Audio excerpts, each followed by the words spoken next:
James Harden and the 76ers to work together on a trade out of Philadelphia. Okay.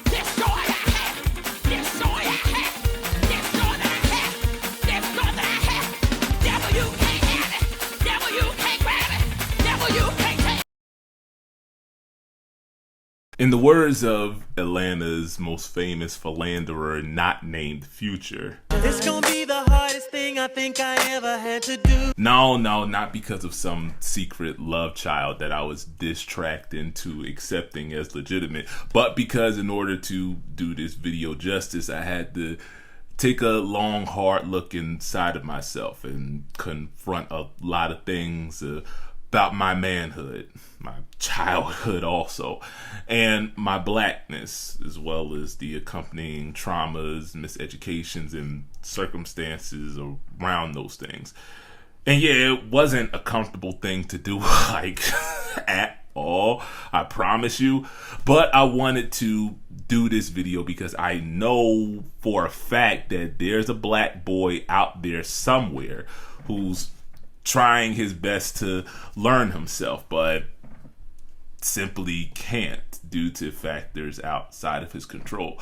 And I wanted that boy to be aware and understand those factors, but more importantly, I want him to know that it's okay to be you, even if you is not okay according to some nigga who looks like he created his online handle and entire personality based off of a Wu-Tang generator. You have the old world calendars that's represented based on the moon, right, the lunar, but the new man calendar is based on the solar. So when man started to control time, his was based on himself, right?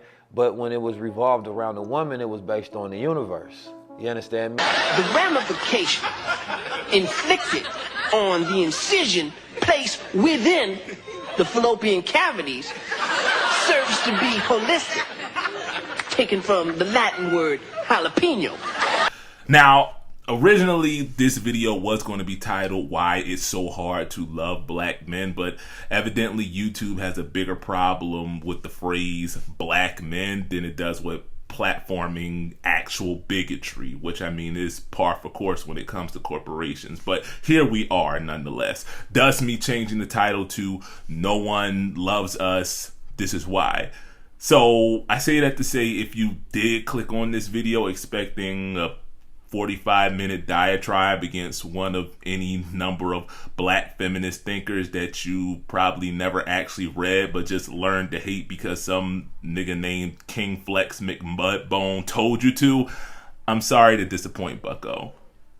No, actually, I'm not. Stay mad. But for the rest of y'all, this project, more than any other I've done in the past, is a genuine attempt to give something substantive to the culture.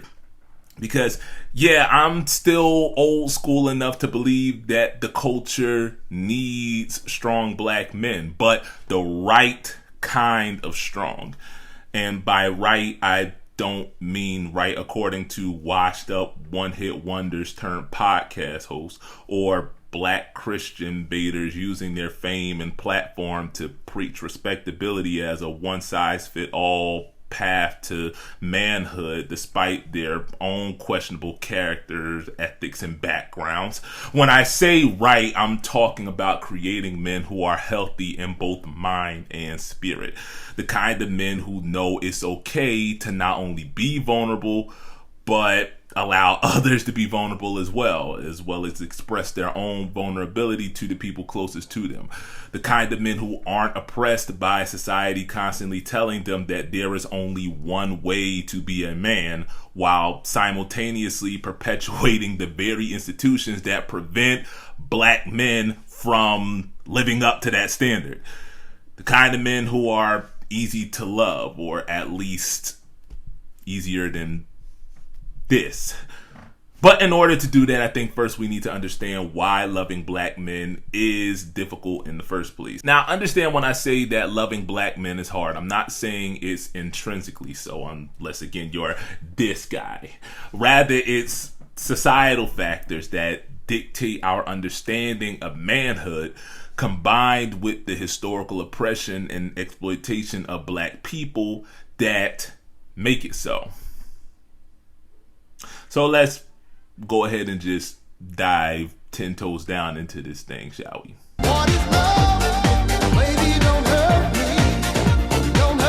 See, it all starts from boyhood, which, if we're going to keep it a buck, doesn't exist for black people, just like due process. See, because we were never meant to be anything more than subhuman livestock on this half of the globe, and practically every nation over here building its institutions accordingly, black people go straight from diapers to adulthood, according to society. Black girls are robbed of their innocence through, but not limited to, sexualization practically once they're in diapers. Like, I even catch myself scolding my own daughter for shaking her bare butt after ripping her pamper off. White supremacist ideas on black femininity disqualifies black girls and women from victimhood, which is a big reason why black femmes underreport intimate partner violence. Black boys are also robbed of their innocence, but with the addition that at some point in our development, we're seen as predatory, and society goes out of its way to ensure that we stay in line, even at the cost of our development. Schools are designed to punish black boys, not prepare us for higher learning or life in general. This is evident by the disproportionate amount of disciplinary action taken against black kids, the males in particular, when compared to other races for committing the same infractions. This school to prison pipeline, or as it's more recently been called, the prison pipeline nexus, is a phenomenon that has been talked about in both academia for some years and by a few of my past collaborators like Turb and Overthrow Media, so I'm not going to dwell here. But just know that the numbers confirm what I'm saying about black kids being primed for the penitentiary and not for UPenn or Princeton. I should know. I got kicked out of my second school in like 3 years because I made a veiled threat to another student, and because I was black, and this was the same school that took us on an unsanctioned field trip to a Bush Cheney rally without our parents even knowing. Not only did they call the police, but the administration demanded that the cops search my mom's house for any weapons to confirm that I wasn't a threat. This was after I had been sent home multiple times for things like wearing butters to school, and I got called to the principal's office one day for wearing a red do-rag. I mean, it wasn't my fault that he had never seen waves before, or a hairline for that matter. Anyway, as traumatic as that experience was, it is a good memory for no reason than because it was one of the only times I can remember my mom and dad actually being on the same page during my childhood. That page reading, "Kiss our black asses, you cow and cracker jacks." The point I'm getting at is black parents are put in the unenviable position of teaching our boys how to operate within a society that sees them as predator the day they stop wearing Pampers. Thus, we often force maturity onto our children much quicker than their non-black peers wind up experiencing it. And by maturity, what I really mean is just manhood. And more often because we're not in a position to perform the primary functions of hegemonic masculinity, i.e. providing and protecting, we learn to practice the more superficial components like outward toughness and emotional stoicism. We're never really allowed to be anything other than men, and the traditional sort at that. Thus, by the time we do physically mature into adulthood, we're now conditioned to be emotionless automatons, if for no other reason than because this is how we learn to survive our formative years. And this is doubly true for boys like me who were made in one way or another the de facto man of the house from youth. I talked about this in my Black Panther video, but when my grandfather died, that's what I was told I had to be for my father's side of the family. And my mom, though she was insistent on not only her own independence, but she being master and commander of the home, she still expected me to fulfill certain duties as a boy. Boy in this instance really just meaning extremely young man, especially when my kid brother was born. If you didn't read the tea leaves there, basically what I'm saying is she meant for me to be a father figure to him, which I was not equipped to do for multiple reasons. And she kind of knew this, which is why her primary qualification for any man that she dated was that they be a suitable role model for me, which honestly, none of them were, because of all of the things that I just said. And y'all can learn more about this vicious cycle by watching Feek or Herbie's videos on Black Boy and Manhood, which I'll link in the description below. But that's usually the task given to black boys, even with fathers in the home, to outgrow our physical bodies, because that's how the world treats us. Thus, we don't even get a chance most of the time to learn who we are as individuals, to learn our own emotions and how to manage them, to make mistakes and to correct ourselves accordingly. We get one chance to get it right.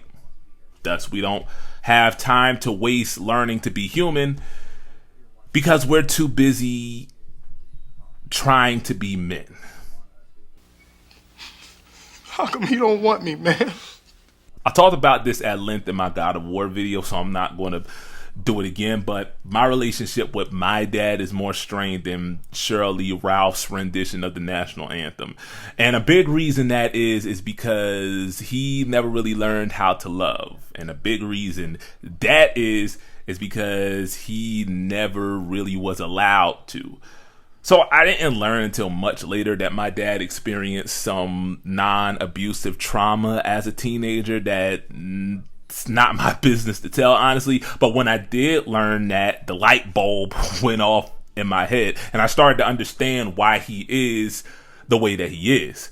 See, he never really grew out of that trauma. Instead, he swallowed the pain and gulped it down like the first bottle of brown liquor I had when I was 18. And yeah, folks, that's exactly why I don't drink now. And that's what men, especially black men, are conditioned to do basically from childhood. You know how many times I heard things like man up or stop acting like a girl or I'll give you something to cry about as a child? Well, more times than Future has seen the kids he had with Sierra, that's for sure. See, in our society, boys are conditioned to believe that emotions and the expression thereof are a sign of weakness, which itself is antithetical, whatever, to traditional masculinity, which is also goofy, but whatever. Thus, as boys, we do not learn how to express our emotions, let alone how to understand them, unless that emotion is anger. So our default when confronted with basically any kind of emotional stimuli, i.e. our parents, families, our kids even, is to either shut down, lash out, or in some cases, ship out completely. Exactly. See, ladies, and for that matter, gentlemen and gentle persons, it's not always that what we want is a ready-made mate, the way that some low-value men who believe they're high-value men say. Sometimes we just don't know what to do with how we feel, and instead of being honest with ourselves and embracing the way we feel, expressing it and working through it, we just cut y'all off in one way or another, because not only is it easier, that's what we're taught to do, to avoid any kind of emotional expression that doesn't end with bows being thrown or knucks being bucked. And I'm not going to lie, I wouldn't be surprised if this isn't at least part of the reason some fathers abandon their kids or choose to live apart from them. Now, I'm not by any means using this as an excuse for deadbeat daddyhood, or else the Future thing wouldn't have become a running gag by this point. But it is to make things make sense for kids like me, whose fathers were never completely absent, but did have a nasty habit of disappearing when the water got a little too hot for their liking, let's put it that way. Or when there was booty to be had, if I'm Going to keep it a buck with my father. And for a lot of the fathers that do stay in the home, though, they're present physically, but they aren't there emotionally. Unless, again, that emotion is anger. Men are taught, as I've said multiple times now, that their primary function is to provide. Thus, many men are conditioned to assume that so long as they bring a check home, they're in the black on the masculinity scale. But just holding down a job, or even 2 or 3 for that matter, is frankly not enough. As Bell Hooks says in The Will to Change, many of our loved ones live in fear of us because that fear is how we maintain dominance in our households. Common refrains like, wait until your father gets home, or I'm going to tell your dad, are a primary example of what I'm talking about. And whether we realize it or not, this is how we maintain dominance in our relationships and over the people who love us. The fear of what we will do or how we will respond if they run afoul of what we as men demand from them. And no, it may not always be the fear of physical violence, but the fear of a harsh word or a raised voice or a broken dish smashed against the wall, or my Beanie Siegel CD being thrown out the car window for God knows whatever reason. I told y'all my dad is a dickhead. Nobody wants to see that, despite how society has conditioned us to believe that this is the natural male response, which FYI, no, it isn't. It's a learned response based on the expectations of hegemonic manhood in regards to emotional stimuli. And that's not love, folks. Not of the tough, hard, or strict variety. It is what it is. Fear. And listen, this isn't me saying that if you get angry with the people you love, it means that you don't love them. But it is me saying that if the only way you know how to express your love is through hostility, even if jokingly so, then perhaps you don't really know how to love them. And perhaps more importantly, how to know you don't know and how to fix that, which makes it harder for them to love you genuinely. So what I'm saying is, stop beating y'all kids, y'all. Plenty of research says that corporal punishment doesn't work for anyone but subs and bottoms, but this ain't that video. If anything, it makes them act out even worse. It also means maybe you need to let up on the ball busting, you know? I mean, a gentle ribbing every now and again ain't going to send your folks to the shrink's couch anytime soon, but you constantly mocking your mate or your offspring for things like their appearance, their interests, their constitution, etc., and then brushing it off with the obligatory, you know I love you, right? Or, oh, you know I was just playing, I was just joshing with you. That's bully behavior, bucko. Matter of fact, it's low-key abusive. My advice is, if you're the type of person who gets their testes twisted every time somebody brings up that one SoundCloud song you made that still only has like 10 spins after 10 years of being on the platform, then maybe you just need to keep your mouth off of other people, friendo. Because here's the thing, our folks want to love us, men, and they want to be loved by us to the point that they will just accept whatever we can or are willing to give as love, even if it most definitely isn't. Again, I'm speaking from experience, because male affection, or at least attention, believe it or not, is valued more highly in our society than that of females. As ghetto as that terminology is, as are most things, honestly.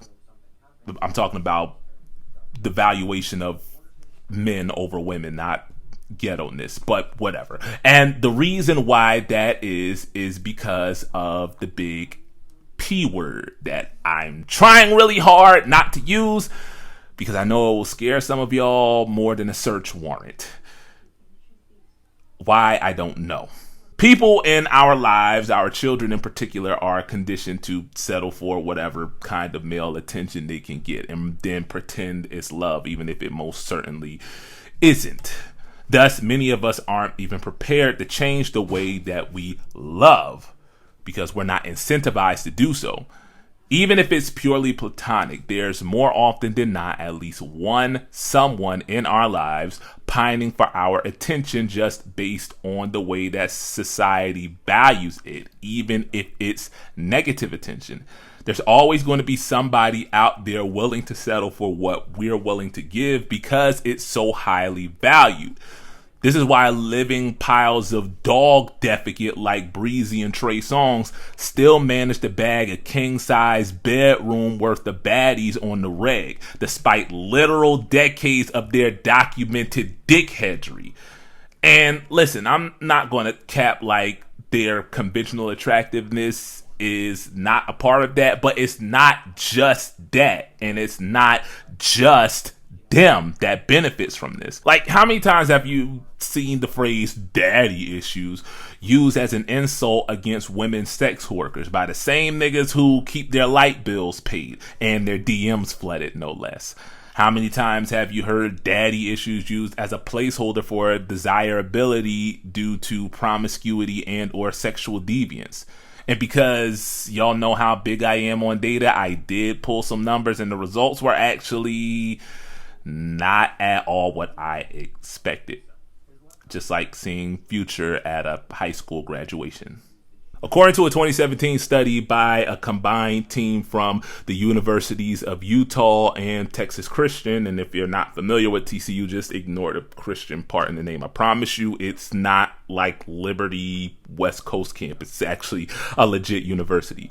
Women were asked to remember a time when their father was, quote, physically or psychologically absent for an important life event, while another group was asked to do the opposite. These two groups were then asked to rate the likelihood of they developing a romantic or sexual relationship with a hypothetical man who performed 10 behaviors, among them buying them jewelry, complimenting her, and saying, "I love you." The women in the first group attributed a higher level of romantic or sexual attraction to this hypothetical man than the women in the second, suggesting, according to the study, quote, initial evidence that paternal disengagement may lead women to perceive men in a way that expedites sexual activity. A second test was done in which the same priming activity was conducted with the first group of women, but this time the second group was asked to imagine a time when their mother was absent, physically or psychologically. Both groups were then shown a series of male faces and to rate how sexually attractive they found them. Again, the group that recalled their fathers being absent showed higher rates of sexual attraction than the second group. A final test was done where two new groups of women, given the same primers as the second test, were hooked to an electrode to test their baseline stress response. They were then introduced virtually to a male research assistant, presumably Aldous Hodge, in a get-to-know session. The participants were also videotaped for the researchers to observe any, quote, flirtatious behavior during the interview process. Following each interview, the women were asked how likely it was that the interviewer would A, form a friendship with them, B, ask them on a date, C, enter into a committed relationship, and D, have a short-term sexual relationship with them. And like clockwork, the group who recalled paternal absenteeism attributed more romantic or sexual interest being expressed by the interviewer than the group that recalled maternal absenteeism, as well as displaying more flirtatious behavior, which, I mean, if we're going to be honest, is kind of subjective in my opinion. But again, like I said in the previous video, I had a girl in 11th grade literally pause her physics final to come over and do the rodeo show on me, and I was still more oblivious than Ben Simmons from the free throw line. Also, I think it's important to add that all the women in these tests came from households where their parents were still living together to control for trauma experienced due to divorce or separation.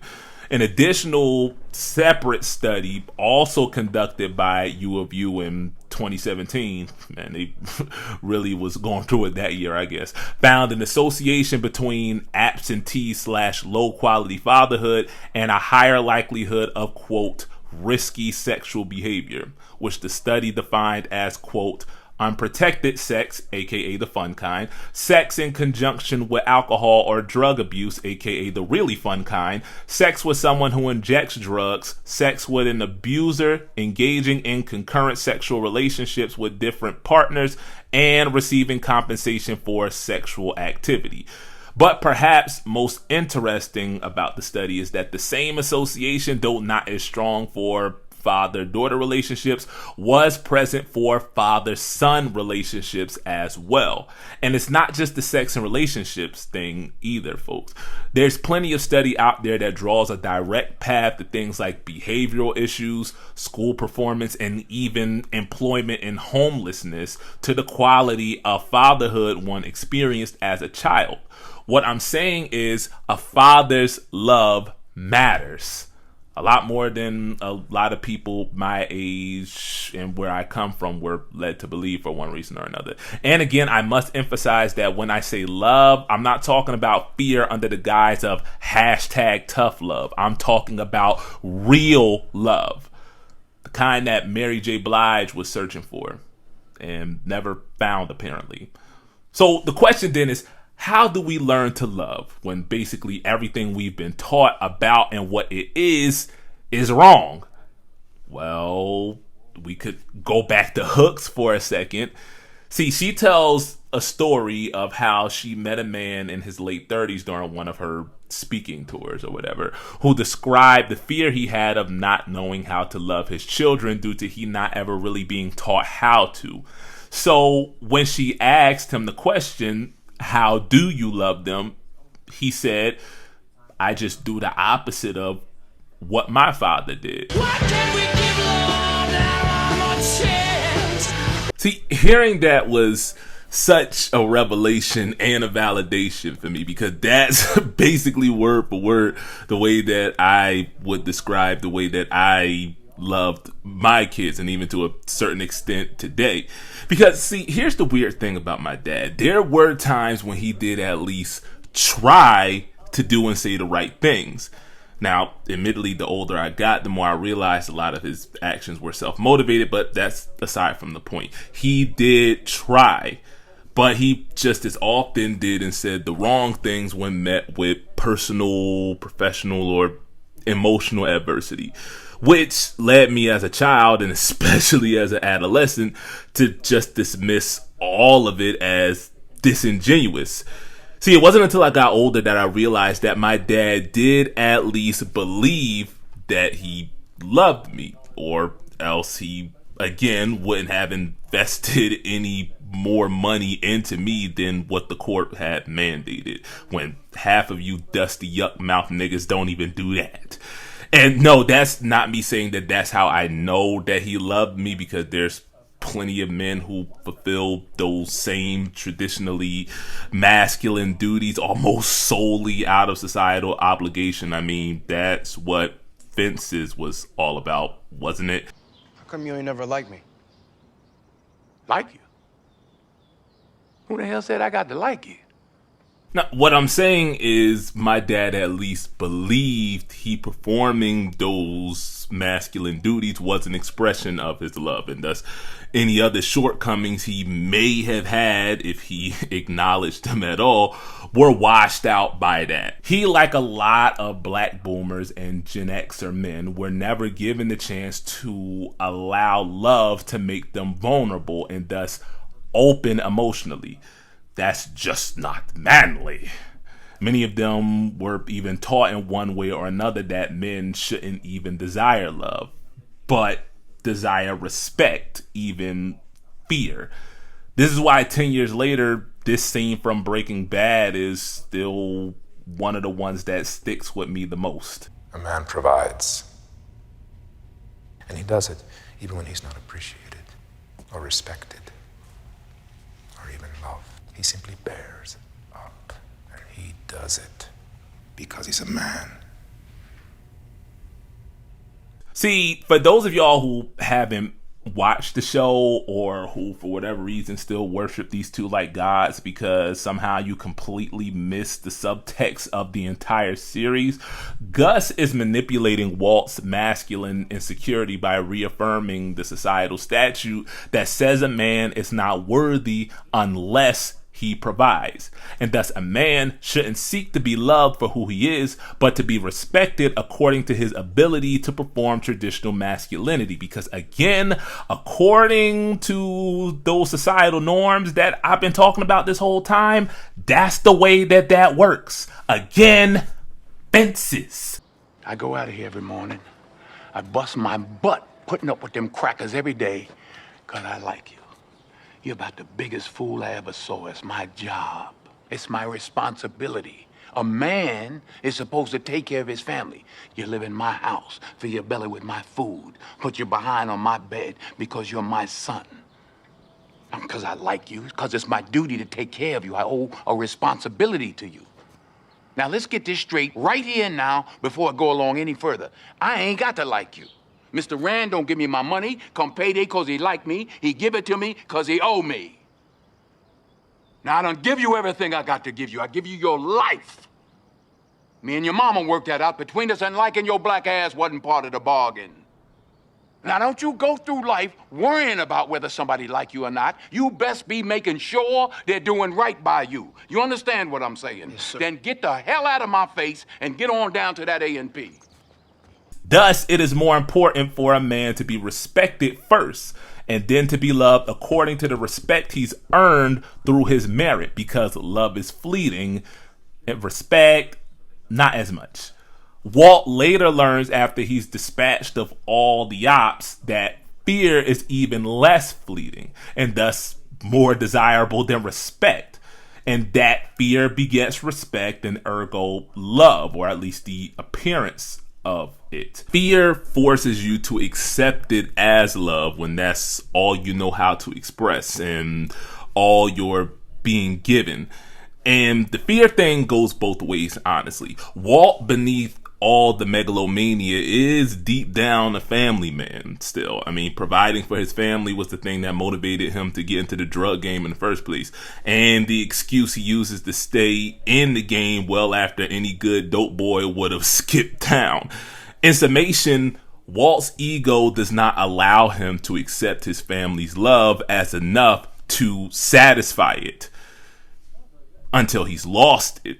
We see this when, despite everything else crumbling around him, he doesn't break until he's lost the love and respect of one of the only two people he may actually love as much, if not more, than himself, that being Walter Jr.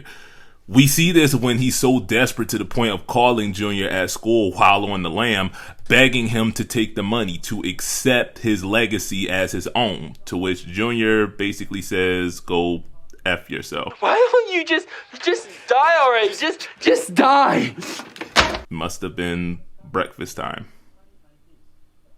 and Junior didn't get his waffles. At the end of the day, Walt did what he did to earn the respect and the affection he felt he'd been denied, because according to societal norms, again, he falls short of manhood, or at least the level of manhood he believes his attributes demand, or whatever, and thus the prerequisite worthiness of love and respect, not realizing until it's too late that no amount of those things could have ever satisfied his egomania anyway. Like, I mean, it's been said like umpteen thousand times over at this point, but when you read between those last few lines of dialogue he has with Skylar, Walt basically says everything I just did, but without nearly as much wording. And that's why I'm not a screenwriter, folks. And this is very much the case with most men. We live in constant fear of losing the love of our loved ones when we don't perform our hegemonic duties, because that's what society says is supposed to happen. And if we're going to keep it a buck, that's the conditioning that some women base their preferences on, or else we wouldn't be having conversations like this every other day on Black Twitter. I never had a man with a job, or even, I probably... You may be unemployed? They probably some dope boys. Yeah, Yeah, like corporate. Give me a or dope they, boy. or they went from the streets to owning businesses and some shit now.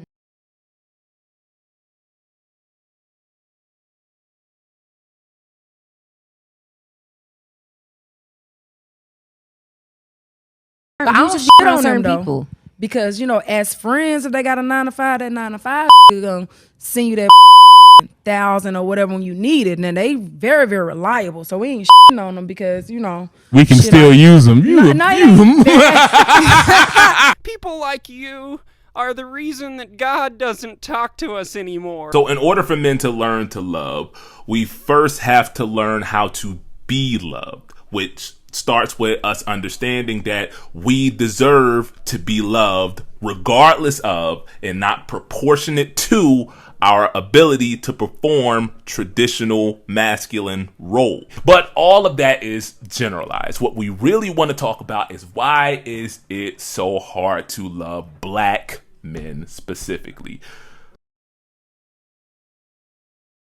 Well, I mean, I hate to reduce it like this, but actually I don't. It's white supremacy. Like, I know y'all are probably tired of hearing me say that, but whatever. I'm tired of hearing white folks butcher Ebonics and then call it TikTok talk. See, like I said in a past video, black men, when brought to America, were indoctrinated with Western ideas of what being a man meant, and then systematically stripped of all the tools we needed to fulfill that standard. Even after slavery, the feds, the states, the banks, the churches, basically every American institution, including the justice system, went out of their way to prevent us from being men in the hegemonic sense. Thus, we learned to not only adopt hypermasculine traits as our primary indicators of manhood, but we placed an undue amount of importance on our ability to perform the duties we were literally being prevented from doing as the same. Thus, we've been conditioned even more so than white men to be either dismissive of or downright antagonistic to femininity and the traits associated with it, especially when performed by another man. Now, with that being said, white supremacy is not a good enough excuse for us behaving the way that we do. It's been long enough that we should know this and should be trying to do better. Like, for as much as hoteps and adjacents like to wax nostalgic about black power, redefining black manhood outside of whiteness and patriarchy was one of the main things that they were trying to accomplish. I mean, even if you know, you know. And that right there, I think, is key in understanding what makes loving black men hard.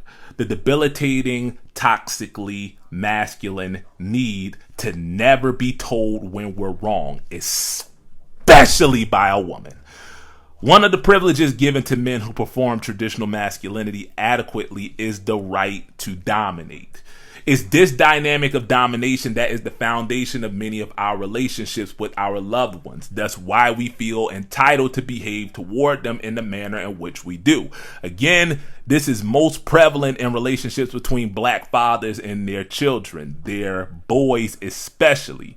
We're taught that daddy's word is law, and it is so because he is dad. He brings home the bacon. He keeps the monsters in the attic from coming to eat our faces off in the night before we realize it was really just our junky cousin sneaking in the house through the upstairs window to fix a whole last Sunday dinner spread at 3 a.m. Those were the days. Or he's just present. Again, due to factors outside of our immediate control, black fathers have historically had a harder time actually living with our kids than any other race. But even when we don't, we still outperform every other race in activity. So miss me with the deadbeat black dad propaganda. That's basically the backbone of internet edgy boy comedy. I swear it's like 4chan chuds all share one brain cell with a 2 punchline capacity at that. Thus, dad has earned the right to both the big piece of chicken and our complete obeisance and obedience. I mean, he is the man after all, and Christ is the head of the man or the church or whatever, blah blah. Don't worry about it. It's not important. So on and so forth. Thus, he has the power, and if you don't like it, then and you can sleep in someone else's bed and go in someone else's refrigerator and eat up all their food. All the collard green, all the hog maws. I want to eat some of them chitlin. I love pig feet. And this buckos, buckets, and buccarinos, I haven't really settled on that yet, is why your grandmother stayed married to that breathing pile of dog dookie that you call Pop Pop for 50 years, and then waited until after the repast was over to piss on the spot they would place his headstone when no one was looking. You see, because women, black women especially, are taught that enduring abuse is just the price that you pay for having a good or high value man in red pill speak. Good in this instance meaning gainfully employed and I guess marginally faithful, whatever. And again, when I'm talking about abuse, I'm not just talking strictly about physical violence. Emotional abuse counts as well, folks. Like I've said previously, due to historical factors like mass incarceration, wage discrimination, slavery, so on and so forth, basically just being black in America, that's really all being a good man boils down to for a lot of both black men and women. And again, we're past the point of that being an excuse, folks. A lot of women even are conditioned to see their partner's abusive tendencies as desirable. To them, if someone is willing to be violent to them, they'll also be violent to protect them. The irony there, right? And a lot more black women are conditioned to protect the men in their lives from any form of harm whatsoever, even at their own expense. And many men know and take advantage of this, using it as an excuse to be, well, this. And also this. And because black men are already tasked with navigating through a world that is designed to kick us in the dick at every turn, the onus is thus on black women to do everything that they can do to support us, even when they suffer by doing so, and worse yet, at our own hands. And this, folks, is a big reason why the domestic violence rate against black women is 2.2 times higher than that against white women. Hi, guys.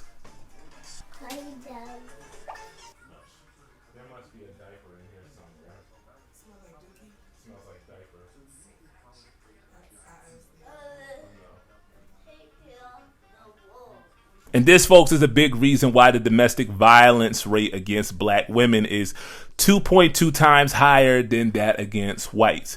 Even in homosexual relationships, black victims of abuse are less likely to report than whites, due in the woman's case to the fear of losing her mate to the justice system, or if we're going to be real, before their mate can even be processed through it. And in the case of a man, which if y'all remember from a previous video I said are only 5 percentage points behind black women in rates of intimate partner violence, losing his manhood due to 1, basically admitting he's too weak to protect himself, and 2, too weak to control his partner or at least prevent them from doing harm, and 3, asking someone else to do for him what he's supposed to be able to do for others, let alone himself. That is to say, protect. And that's the point I want to stick with for a second, because it reinforces what I said earlier about the big P word going both ways. Black men, like women, just don't report abuse, despite both groups being overrepresented as victims of IPV. Society just doesn't believe in black female victimhood until the perpetrator is a black man, and that's even on a case-by-case basis. But society never believes in black male victimhood. I mean, just look at this nigga. How can this perfectly chiseled brick house of a human being ever be a victim of sexual assault? Who would even attempt such an act on this big, scary, sentient cuckold fantasy? And if you don't know, please, for the love of God, don't bother finding out where I pulled this image from. And if they did, surely he's big and strong enough to split their wig into if they did, right?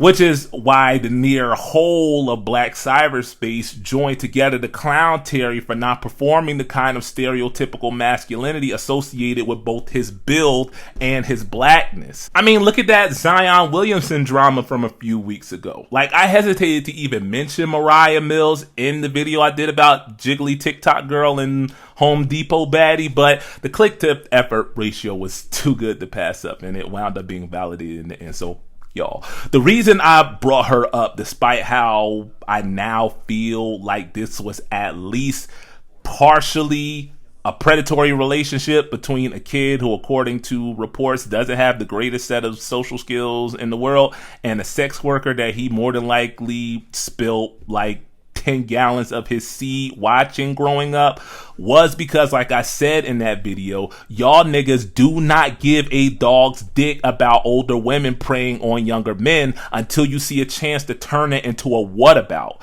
Which is why, despite how much heel heat Mariah accrued until her account was ultimately suspended, thank Black Jesus Almighty, y'all were still clowning Zion, not for his messiness, but him smashing his favorite sex worker, which again, almost all of you limp dick niggas would if you ever got the time of day.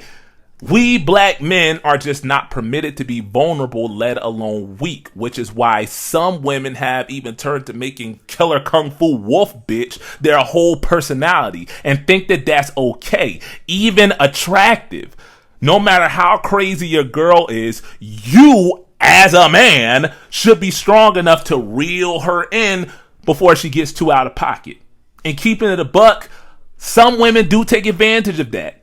Thus, if and when we are victimized, we go out of our way to hide it or spin it into a positive, just like every guy I knew growing up who was unknowingly abused by a woman much older than they, or lost their virginity to someone that their dad literally paid to take it.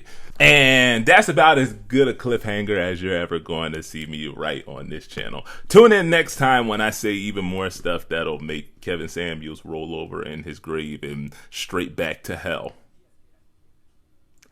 Die mad.